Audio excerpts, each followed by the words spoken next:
सच हुई भविष्य मालिका की भविष्यवाणी। 2024 में भविष्य मालिका की भविष्यवाणी सच होते नजर आ रही है। दोस्तों, उत्तराखंड के हल्द्वानी में बीते रात कुछ ऐसा हुआ कि यह देखकर हर कोई हैरान है। एक ही समय पर किसान आंदोलन, जिहादियों का जिहाद, सनातन का अपमान, दक्षिण को स्वतंत्र देश बनाने की मांग, सबको साधारण समझने की गलती न करना, मंत्री जी का निर्देश मिलते ही गोली मार देना, 6 की जगह पर मृत्यु और 400 से ज्यादा लोग घायल।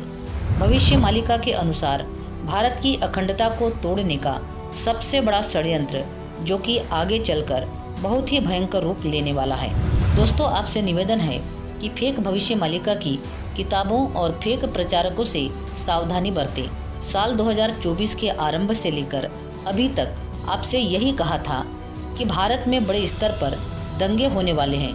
विशेषकर अयोध्या में राम मंदिर में प्राण प्रतिष्ठा के बाद भारत में रह रहे गैर कानूनी तरीके से इन लोगों का समय समाप्त हो चुका है।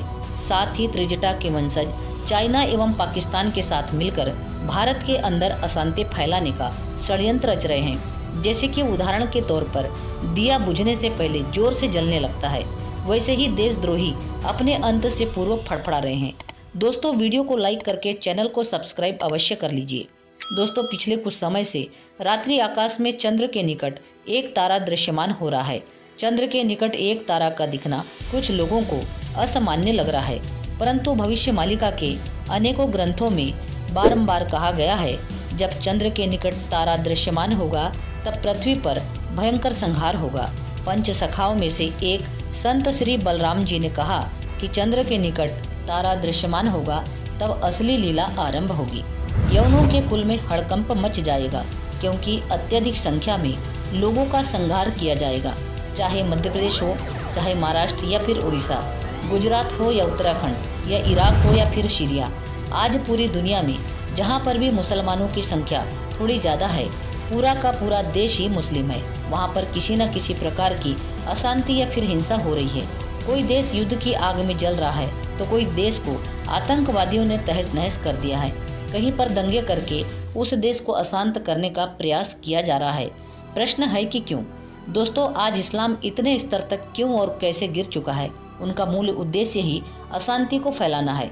यहाँ इस्लाम के हजारों वर्षों के इतिहास को देखें तो वे कभी किसी पर आक्रमण करते मिलेंगे, नारियों पर अत्याचार करते हुए मिलेंगे तो कोई लूटते हुए मिलेंगे, सनातन पर आक्रमण करते हुए मिलेंगे, क्योंकि बचपन से ही उनके मन में यह जहर डाल दिया जाता है कि तुम सबसे श्रेष्ठ हो, इस्लाम सबसे श्रेष्ठ है, बाकी सब काफिर है। बचपन से ही उन्हें मदरसों में भर्ती कर दिया जाता है, जहां पर उनका अच्छे से ब्रेन वॉश करके जिहाद जैसे शब्द जीवन भर के लिए उनके दिमाग में डाल दिया जाता है। दोस्तों, अब जब बच्चों के मन में बचपन से ही ऐसा खतरनाक जहर डाल दिया जाता हो, वह बड़ा होकर कौन से मार्ग पर चलेगा, यह स्पष्ट है। अहंकार एवं हिंसा के मार्ग पर सब ऐसा ही सोचते हैं। 100% में 10% ऐसे हैं जो सत्य को समझते हैं, धर्म एवं न्याय को समझते हैं, लेकिन उनकी सुनता कौन है?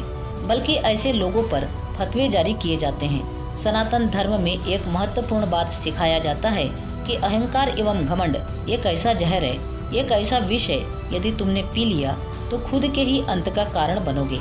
और आज इस्लाम इसी जहर का आदी बन चुका है। 8 फरवरी 2024 को दोस्तों, हाई कोर्ट के ऑर्डर पर उत्तराखंड पुलिस के जवान एवं स्थानीय प्रशासन के लोग, उत्तराखंड में नैनीताल के लोग हल्द्वानी नामक स्थान में स्थित बनफुलपुरा में सरकारी जमीन में बनी मदरसा एवं मस्जिद को तोड़ने के लिए पहुंचे।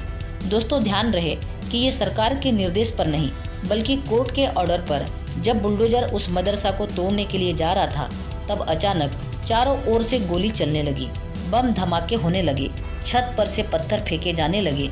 ऐसे में अफरा तफरी मच गई। ऐसी परिस्थितियों के लिए न पुलिस बल तैनात था, न प्रशासन।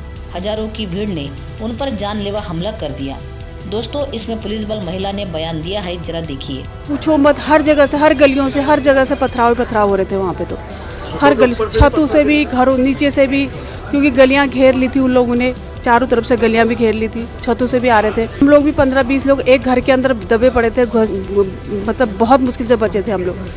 फिर वहाँ से हम लोगों ने फ़ोन करा, इधर उधर फ़ोन करा, लोकेशन भेजी, उसके बाद जाके हम लोगों को बाहर निकाला। फिर हम बच के आ रहे थे तो ऊपर से शीशे वगैरह सब फेंके, यहाँ लगी, अंदर तक लग गया, पूरा पत्थर लगा, ईंट लगा, सब कुछ लगा। इस भीड़ में छोटे छोटे मुस्लिम बच्चे, बुरखा में मुस्लिम महिलाएं भी शामिल थी। मात्र कुछ ही मिनट के अंदर संपूर्ण जगह युद्ध भूमि में परिवर्तित हो गई। संघर्ष इतना भयंकर था कि 100 से भी अधिक पुलिसकर्मी घायल हो गए। किसी का सर फूट गया, किसी का हाथ टूट गया, तो किसी की मौत हो गई, किसी को गोली लगी, कई लोग गंभीर रूप से घायल हो गए। यहाँ तक कि उन जिहादियों ने महिला पुलिस कर्मियों को घसीटकर आग से जलाने का प्रयास किया। पुलिस बल ने जिहादियों पर बल का प्रयोग किया, जिसमें 6 की मृत्यु हो गई और 300 से अधिक घायल भी हो गए और परिस्थिति नियंत्रण से बाहर हो गई। यह स्थिति को देख मंत्री जी ने तुरंत कर्फ्यू लगा दिया और शूट एंड साइट का ऑर्डर दे दिया। उस स्थिति में कोई भी व्यक्ति अगर घर से बाहर निकला तो उसे गोली मार दी जाएगी। ये घटना सुनने में जितनी भयानक लग रही है, उससे कई गुना अधिक चिंताजनक है, क्योंकि एक ऐसी घटना भारत के इतिहास को कलंकित कर रही है और मन में कई प्रकार के प्रश्नों को जन्म दे रही है। देवताओं की भूमि उत्तराखंड, जहां 100 सदी सनातन की होना चाहिए, ऐसे में वहां ये मुस्लिम कहां से आए, किसकी सहायता से उन्होंने सरकारी जमीन पर कब्जा किया और मदरसा, मस्जिद और घर बनाए। और सबसे महत्वपूर्ण, हल्द्वानी में जिहादियों ने पूरी तैयारी के साथ हमला किया। उसका प्लानिंग एवं फंडिंग किसने किया, वो भी तब जब उत्तराखंड में यूसीसी कानून लागू हुआ हो। दोस्तों ध्यान से सुनिएगा, उत्तर इसी यूसीसी में है। हम सबको पता है कि यूसीसी कानून का विरोध कौन लोग कर रहे हैं। एक ही समय पर किसान आंदोलन का आरंभ होना, महाराष्ट्र, गुजरात समेत अनेकों राज्यों में राम मंदिर के विरोध में दंगे भड़काना, दक्षिण भारत को अलग देश बनाना, मणिपुर में फिर से हिंसा का आरंभ होना, सनातनियों का अपमान करना, केवल इतना ही नहीं, पूरे देश में भ्रष्ट नेताओं पर ताबड़तोब कार्रवाई। यानी हर दिन से यही प्रमाण मिल रहा है, सनातन की पवित्र भूमि भारत के विरुद्ध षड्यंत्र रचा जा रहा है। इसमें केवल देश के अंदर के देशद्रोही ही नहीं, बल्कि देश के बाहर उपस्थित शत्रु भी शामिल है।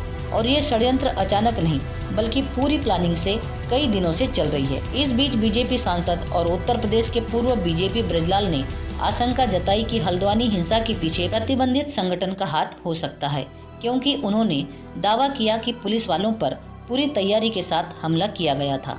तो दोस्तों, भविष्य मालिका के अनुसार संसार के संतों और महात्माओं ने आज से 600 वर्ष पूर्व ही ये सब भविष्य मालिका में भविष्यवाणी कर दिए हैं, जो आज ऐसी घटना को देखकर हम कह सकते हैं कि ये भविष्यवाणी गलत नहीं हो सकती, चाहे वो सनातन धर्म की हो या फिर इस्लाम धर्म की भविष्यवाणी। दोस्तों, इस वीडियो के माध्यम से हमने आपको भविष्य मालिका में लिखी गई कुछ बातों को उजागर किया है। इसके अलावा आपकी क्या राय है, कमेंट में जरूर बताना। और वीडियो अच्छी लगी हो तो वीडियो को लाइक, शेयर और सब्सक्राइब जरूर करना। पूरा वीडियो देखने के लिए आपका बहुत बहुत धन्यवाद।